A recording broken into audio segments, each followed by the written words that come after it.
صاحب اہل حدیث پڑھتے ہیں 8 تراویحیں پڑھتے ہیں اور اہل سنت 20 پڑھتے ہیں، اس کی شرعی اسلام میں کیا اہمیت ہے؟ رسول اکرم صلی اللہ علیہ وسلم کی جو سنت ہے وہ 8 ہے۔ 20 کا لفظ لوگ استعمال کرتے ہیں اور اسے منسوب کرتے ہیں سیدنا فاروق اعظم رضی اللہ تعالیٰ عنہ کی طرف کہ انہوں نے 20 پڑھنے کا حکم دیا تھا، اور صحیح بات یہ ہے حضرت عمر کا حدیث کے ذخیرے میں 20 کا حکم کہیں بھی موجود نہیں ہے۔ موطا امام مالک میں روایت ہے، اس میں الفاظ ہیں کہ حضرت عمر کے زمانے میں 20 پڑھی گئی۔ کس نے پڑھی، کس نے پڑھائی، کہاں پڑھی گئیں، کس مسجد میں پڑھی گئیں، پیچھے کس نے پڑھی، وہ ساری باتیں مجہول ہیں، یعنی معروف نہیں ہیں، معلوم نہیں ہیں۔ لیکن موطا امام مالک میں روایت ہے حضرت عمر نے 8 تراویح کا حکم دیا، وطر سمیت 11 رکعت، ابی بن کعب اور تمیم داری کو 11 رکعت کا حکم دیا اور انہیں کہا کہ لوگوں کو 11 رکعت پڑھایا کریں۔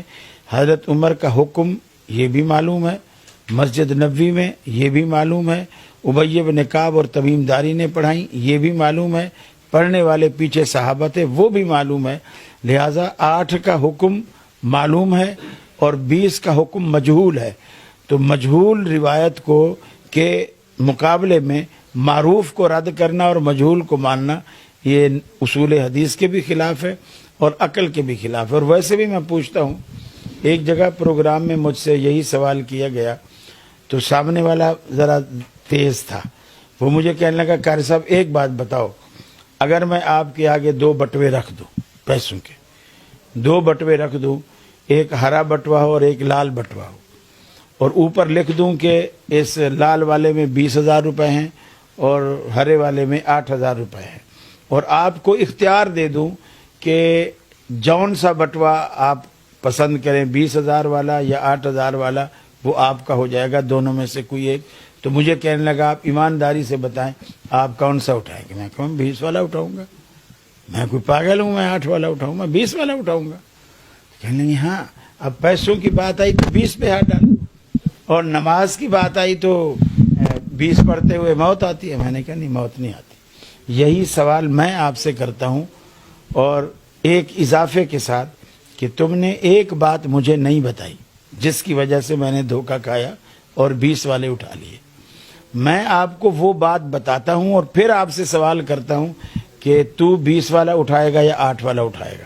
میں نے کہا میں دونوں بٹوے آپ کے پاس رکھ دیتا ہوں، وہی والے جو آپ لائے ہو وہ رکھ دیے اور آپ کو اختیار دے دیا دونوں میں سے کوئی ایک اٹھا۔ اور ایک بات جو تو نے مجھے نہیں بتائی وہ یہ تھی جو میں آپ کو بتا رہا ہوں کہ 20 والے نوٹ نقلی ہیں اور 8,000 والے اصلی ہیں، تو اب تو کون سے والے اٹھائے گا؟ پھر تو میں 8 والے اٹھاؤں گا۔ تو میں نے کہا یہی فرق ہے، یہ قلت اور کثرت کا فرق نہیں ہے، یہ اصلی اور نقلی کا فرق ہے، کھرے اور کھوٹے کا فرق ہے، سنت اور غیر سنت کا فرق ہے۔ تو پھر حضرت عائشہ خود فرماتی ہیں ما زاد فی رمضان ولا فی غیر علی 11 رکعت، رمضان ہوتا یا غیر رمضان ہوتا اللہ کے رسول 11 رکعت سے کبھی زیادہ پڑھاتے ہی نہیں تھے۔ یہ ایک ہی نماز ہے، وطر، تراویح، تہجد، قیام اللیل، قیام رمضان، یہ 5 نام ایک ہی نماز کے 5 نام ہیں۔ قاری صاحب آخری سوال آپ سے